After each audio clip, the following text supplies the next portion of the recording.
Hello, everyone. I'm very happy today to share with you what we are doing. We have been building digital public goods for the last 3 years. We are a startup from Argentina, and we're working with UNICEF in several projects.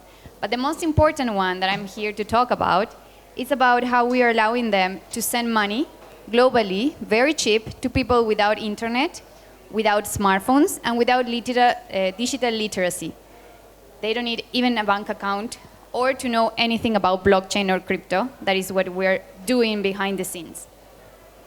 So we already hear from Koala Pay all the corruption that it could be, or all the operational challenges that humanitarian aid distribution can have around the world. So we are also going to add the exchange rate, the banking fees that humanitarians or organizations has to pay, that is really expensive, and also the idea that there is no traceability for them. So whenever they have to go back to the donors and tell them what had happened with the money is really difficult, as we have heard before. So what happened with us is UNICEF reached us and they came with a problem saying, we're sending $600 million per year and the banking fees are incredibly high. And this is not only the problem from UNICEF, because the World Food Program is sending $3.3 billion per year. UNHCR, the Refugee UN Agency, like 9 billion. Like big organizations have big operations, a lot of country offices. Many people receive twice the humanitarian help. Other people don't receive any funds. So we are actually bringing some technology to make everything, all the process, end-to-end, more efficient.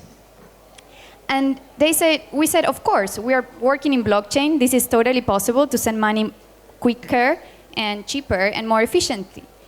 But they said, okay, but these people they don't have smartphones and they don't have internet. And there is when we said, it's not possible, because to make a crypto transaction, we need internet. So, but either way, we grabbed our team and we put our minds to think a solution. And there is something that we actually came up with that is like account abstraction built on Ethereum. And in that way, we're able to make like a smart wallet, self-custodial, where the person has their phone, their money. And it ended up being very easy to use. Because as these people doesn't have internet, we're going to interact with SMS. So they can go to the grocery store and buy something or check their balance, even if they don't have SMS or data in their phone.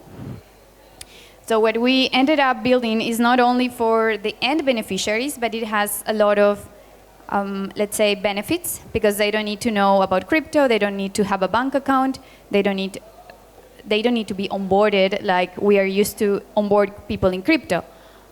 But these organizations are also able to quickly upload a database with all the beneficiaries, create their smart account, and send money. Very easy. The process looks like something like this, where the sender here would be UNICEF or the World Food Program or an organization. Then the user will receive a SMS saying you have $50 to use, and they can spend them right now in 3 different ways.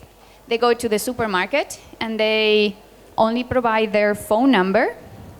They're going to receive an OTP or a temporary code, and they're going to give it to the merchant. In that way, they're able to purchase bananas without having SMS data on their phones. But they can also send money to a family member, just typing on their phone, this very old phone, saying, send $1 to my mom or this phone number. This is even easier than we used to do before. And also the cash out network, that they go and instead of banana, they get the cash, so they can do whatever they need. The critical point of all of this, that sounds like magical and amazing even for us, is the merchants, because you need to convince them to receive a new payment method. But they don't need a POS or a device or any investment. They just need a web app. Not even download an app. They need to fill the blanks, the phone number and the amount. And we are starting, our next step is going to Venezuela, where they are already transacting with crypto. So we don't have to convince them. They're already convinced. And as this is a critical point, not only are starting with Argentina, that is my home country, but with Venezuela. This is how it looks like. The first prototype that we did, even before piloting in Cusco, Peru, they receive a message saying you have an amount account, you have a smart account, and then this is the vendor when they fill out the amount, and they can see all the transactions. It's only a web app, like a web page. And this one is not showing, but it doesn't matter. We were ready. We built it this year, and we went to Cusco, Peru. Why? Because they don't have internet. Like 85% of the population outside the main city has to walk like 2 hours to get internet. So they don't have any digital payment. They're outside all of that. So we went to Cusco, and we showed how people could go to the market and buy some groceries, making the transaction as low as 10 cents, and even though the fees were 1 cent of dollars.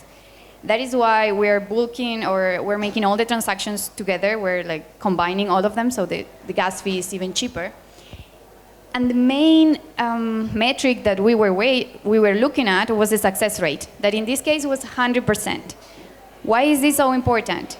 There are other pilots that have been done with blockchain and sending money to refugees or sending money to other countries, and actually it was lower, like 60 or 80%, because usually they have to download an app. Just a first step, they have to have storage. Second, they need to do a KYC. Sometimes they don't understand. It's quite complicated blockchain sometimes. So the idea here is so easy for the final user. They just need to have a phone, network coverage, and understand that they can walk to the supermarket.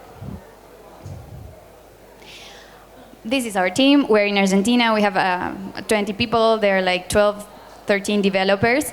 And we have an advisor that had been conducting some blockchain pilots in different parts of the world and worked in Africa with M-Pesa. So we are actually getting very deep into this.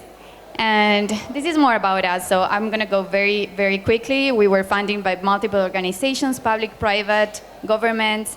We were featured in the Stanford Social Innovations and semi-finalists at Solve MIT, because this is really quite innovative. Like, if we were going deep to the tech part, it's like amazing, making this happen. So that would be all. I'm super happy to be able to share this with you today.